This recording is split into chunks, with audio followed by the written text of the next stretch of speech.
नमस्ते, हमेशा खुश रहो बिटिया। आई एम जीवन doctor Meenakshi, assistant professor in department of Shalakya Tantra, faculty of Ayurvedic science, Jyoti Vidyapeeth Women's University.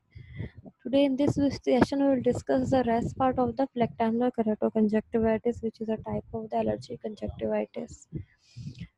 So in the previous session we have discussed the etiology of flectanular keratoconjunctivitis, the predisposing factors. We have discussed the pathology, we have discussed the clinical picture, and now we will discuss the flectanular keratitis. The corneal involvement may occur secondarily from extension of conjunctival flecton or rarely as a primary disease. It may present in two forms: the ulcerative flectanular keratitis or diffuse infiltrative keratitis.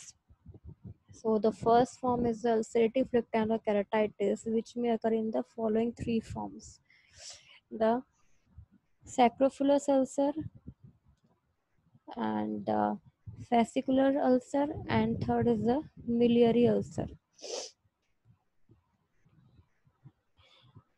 The sacrophilous ulcer is a shallow marginal ulcer formed due to breakdown of small limbal flectin.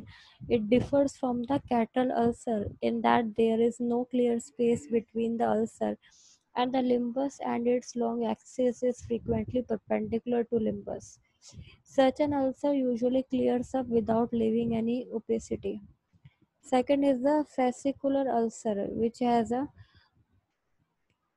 prominent parallel leach of blood vessels. This ulcer usually remains superficial but leaves behind a band-shaped superficial opacity after healing. And third type of this is an image of the fascicular ulcer leaving the band-shaped opacity after healing. Then third type of ulcer is the miliary ulcer.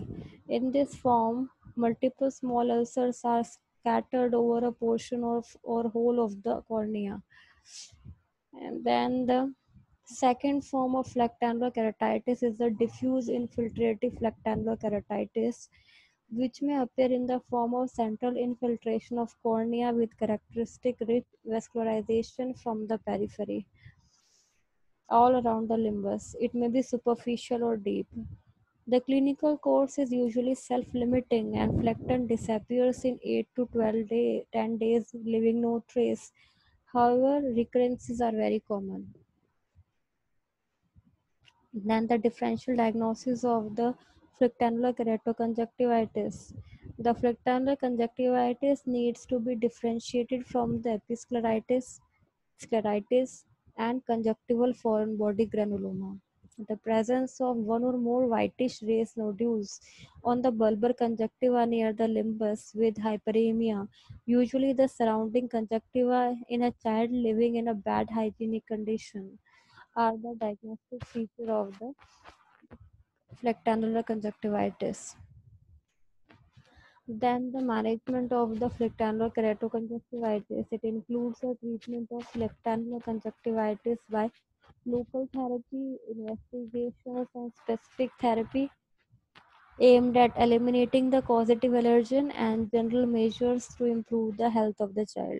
The first is the local therapy.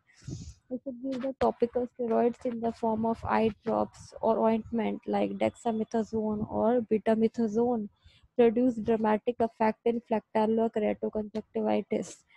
Then antibiotic drops and ointment should be added to take care of the associated secondary infection like mucopollulant conjunctivitis.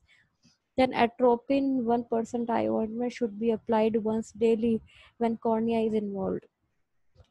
The second type of management is a specific therapy or the systemic therapy. Attempts must be made to search and eradicate the following causative conditions like tuberculosis infection should be excluded by X-ray chest and Mantoux test, TLC, DLC, and ESR. In case a tubercular focus is discovered, anti-tubercular treatment should be started to combat the infection.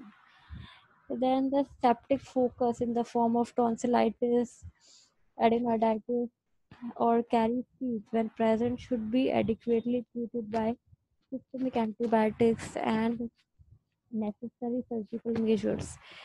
The parasitic infestation should be ruled out by repeated stool examination and when discovered should be adequately treated for complete eradication. The general measures aimed to improve the health of the child are equally important. Attempts should be made to provide health protein diet supplemented with vitamin A, C, and D. Next type of allergic conjunctivitis is the contact dermoconjunctivitis. It is an allergic disorder involving conjunctiva and the skin of lids along with surrounding area of face.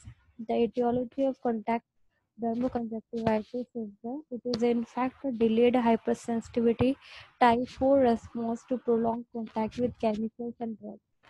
A few common topical ophthalmic medications known to produce the contact dermoconjunctivitis are atropine, penicillin, neomycin, toframycin, and gentamicin. Then the clinical picture of contact dermoconjunctivitis, the cutaneous involvement in the form of weeping eczematous reaction involving all areas with which medication comes in contact. Conjunctival response is in the form of hyperemia with a generalized papillary response affecting the lower fornix and lower palpebral conjunctiva more than the upper. Then the conjunctival response in the form of hyperemia with sorry, the cornea may show the punctate epithelial keratitis and erosions.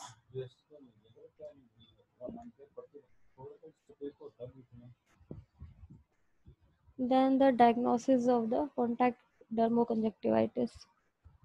It is made from typical clinical picture. The conjunctival cytology shows a lymphocytic response with masses of eosinophils. Then skin test to the causative allergen is positive in most of the cases. Then the treatment of the contact dermoconjunctivitis.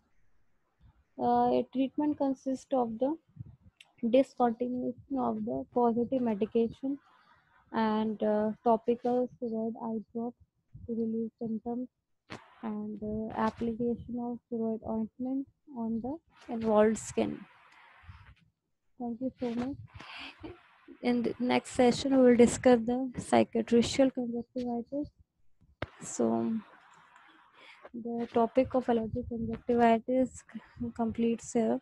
Thank you so much. This session is powered by Digital Version 2.0 Jyoti Vidyapith Women's University. I hope you are satisfied with my digital session. If you have any query, please mention in the comments box. I will resolve it. Thank you so much.